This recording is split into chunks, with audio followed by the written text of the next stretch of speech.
저는 조폭인 줄 알았습니다. 조폭 뺨치는 택시기사들, 과연 어떤 사건인지 영상부터 만나보시죠. 자, 지금 보시면요. 택시기사들이 한 택시기사를 뺑 둘러싸고 강압적인 자세로 뭔가 있는 모습입니다. 자기네들끼리 뭔가 밀치는 모습도 보이고요. 다른 택시기사들이 와서 폭력과 위협 행위를 지금 거둔 모습이죠. 뭔가 위협적으로 경고를 하고 뒤에서 뭐 트렁크를 열고 뭔가를 또 꺼내오기도 하는 이 모습.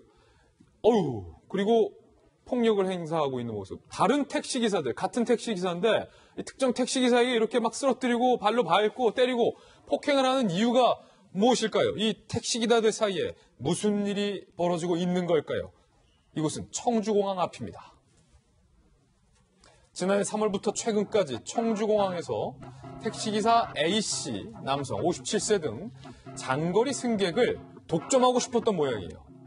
모모공항콜이라는 사조직을 결성하고 멤버는 30명. 택시 후면 유리에 본인들의 어떤 그 조직 스티커를 부착을 하고 또 조직원들끼리 무전기를 통해서 의사소통으로 장거리 승객만 골라 태우면서 독점을 했다는 거예요. 단거리 승객이 탑승할 때는 본인들끼리 승차 거부를 하는 또 대담함까지 보였습니다. 공항 내에서 택시 승강장에서 조직원이 아닌 다른 택시가 대기할 경우 우리 구역이니까 영업방해하지 말고 나가버려라. 심한 욕설과 폭언, 폭력, 영업방해까지. 지난 10월 경찰이 첩보를 입수하고 CCTV 분석하고 택시기사 9명을 현재 불구속 입건한 그런 상황입니다.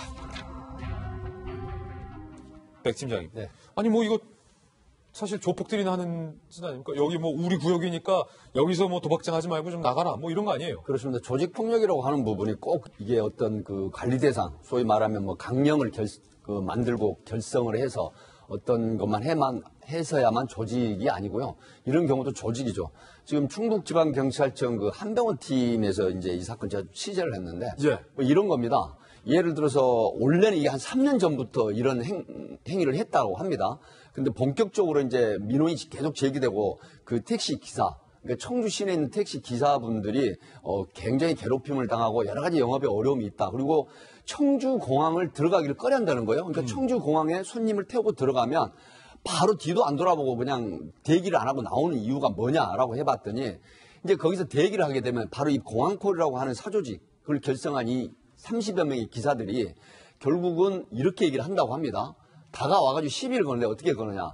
그거 재수없게 생겼네. 라고 하면, 당신 왜 나한테 시비야? 그러면 여러 명이 몰려와가지고 그 새파랗게 젊은 택시 기사들까지 합세를 해서 아주 뭐 야유를 하고 그 다음에 이력가시를 한다고 합니다. 그렇기 때문에 이런 게 점차 이제 자리를 잡아가면서 청주 시내에 있는 다른 택시 기사분들이 공항에 들어가서 손님만 내려주고 바로 돌아오는 게 자연히 형성이 됐다고 합니다. 이런 부분을 인지를 하고 충북청 강역수사대에서 뭐 꽤 상당한 시간 동안 내사를 이제 했습니다. 그렇게 돼서 공항에서도 협조를 했다고 합니다. 승강장에 CCTV를 부착을 해가지고 이걸 구증을 하게 만들어주고 이렇게 돼서 이 사람들이 이걸 눈치채고 나서는 약간의 이런 해가 줄어들었다고 함에도 불구하고 사적으로 이런 결성을 하고 그다음에 공항콜이라는 걸 자기네들만 뒤에 붙였다고 해요. 부착을 하고 그다음에 오키토키 무전기를 가지고 수시로 연락을 주고받으면서 이런 어떤 결성체를 만들어서 자기들만의 독점 영업을 했다. 근데 이번에 결국 30여 명의 조직원들이라고 해도 됩니다. 중에 9명만 불구속 입건한 것은 사실 택시 기사들이 굉장히 협조, 진술하는데 잘 하지 않았다라고 해요. 그냥 보복이라든가 또 이후에 다른 택시 동료 기사들을 발고해가지고 좀 어려운 얘기 같지만 발고해서 뭐 구속을 하게 하면 어려움이 크다라고 해서 그런 협조가 굉장히 어려웠다는 후문이 지금 제가 취재를 해봤습니다.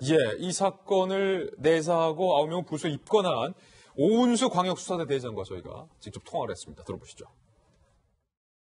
이 사람들이 이제 청주 공항 내에 택시기사 한 30여 명이 청주 공항콜이라는 사조직을 결성을 했습니다. 그리고 이제 자기네 조직원이 아닌 다른 택시기사가 승강장 내에 대기를 하고 있으면 그 옆에 가서 욕설을 하거나 폭언 등으로 내쫓고 다른 택시들이 영업을 하지 못하도록 이제 방해를 한 거죠. 심지어는 자기네 아버지나 어머니를 비하하는 내용 등 차마 너무 심하다, 뭘까 느낄 정도로 그런 욕을 많이 했다고 하더라고요. 자, 그런데 이 사조직, 택시기사 조직들은 이 같은 범죄 혐의에 대해서 이렇게 현재 변명을 하고 있습니다. 택시 승강장의 질서를 바로잡기 위해 참 이게 압권이에요. 암행어사예요. 손소 변호사님. 네. 택시 승강장 질서를 제가 봤을 때 질서를 지금 해치고 있는 분들이 이분들이 아닌가 싶은데.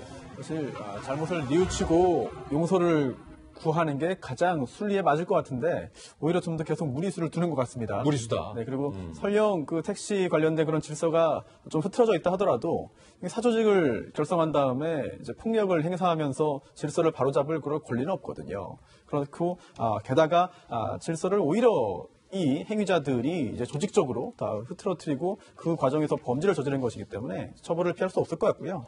그리고 지금 이번에 입건된 운전자는 9명인데요. 예. 총 30명이 이제 이 조직에 가입을 한 거예요. 예. 그런데 이제 석 달 동안의 수사 결과 9명만 입건되고 나머지는 이제 입건되지 않았습니다. 물론 석 달 동안 CCTV 영상도 분석을 하고 또 관련자들의 진술도 받았겠습니다만 나머지 그럼 21명은 뭐냐? 나머지 21명은 가입만 하고 동조하지 않은 건지 아니면 실제로 가입 안 했는데 가입했다고 오보가 나온 건지 아니면 가입했고 실제로 소극적 가담을 했지만 주된 행위자만 이제 입건 처리하고 나머지는 그냥 봐준 것인지 예. 굉장히 여러 가지 궁금증이 뒤따르게 됩니다. 오은수 광역수사대 대장이 이들 조직이 상당히 교묘한 방법들을 이용했다라고도 이야기했습니다. 그 부분도 한번 들어보시죠. 저희들이 이제 요거 수사를 하면서 애를 먹었던 게 이 사람들이 그 핸드폰으로 통화를 하거나 했으면 통화 기록이 다 남잖아요. 근데 이제 저희들 그 영장을 받으려고 했는데 그 영장도 안 나왔을 뿐더러 장애인들끼리만 무전기로만 소통을 했어요. 그러다 보니까 이제 증거를 확보를 못 했었고 어려움이 있었습니다. 이 사람들도 심한 폭행을 하게 되면 자기들이 구속된다는 걸 알아요. 그러다 보니까 좀 위력과시라든지 폭언이라든지 강하게 처벌 안 받을 정도의 모욕적 언사를 했을 뿐이지 실질적으로 어떤 뭐 상해가 발생하거나 그런 게 없었어요. 그러다 보니까 저희들이 중하게 처벌을 못한 겁니다. 야, 이게 영장이 안 나왔네요. 네, 사실 경찰에서 이제 이거 영장 청구를 해보면 검사 기각이나 판사 기각이 되는 경우가 있습니다. 예. 왜 그러냐면 행위 자체가 소명이 좀 부족하다. 그리고 사실은 생계형 범죄로서 행위 자체가 크게 사회적으로 큰 반향을 일으킬 그런 정도의 범죄가 아니다. 이런 측면인데 그럼에도 불구하고 이런 부분은 영장이 발부가 돼야 되는 게 예를 들어서 승객들도 피해지만 청주 시내 대다수의 선량한 택시 기사분들이 자유시장 경제 체제란 말 있지 않습니까? 예. 정말 손님들을 위해서 친절하게 그렇게 하고 선의 경쟁을 해야 되는데 이런 걸 못하게 해버리는 형태가 사실은 작은 범죄는 아닌데 단거리 승차 거부. 그렇습니다. 그럼에도 불구하고 이걸 기각을 함으로 해서 오히려 그 청주 시내의 택시 기사분들을 피해를 더 크게 준 데 일조를 한 게 아닌가 싶어서 안타깝습니다. 예.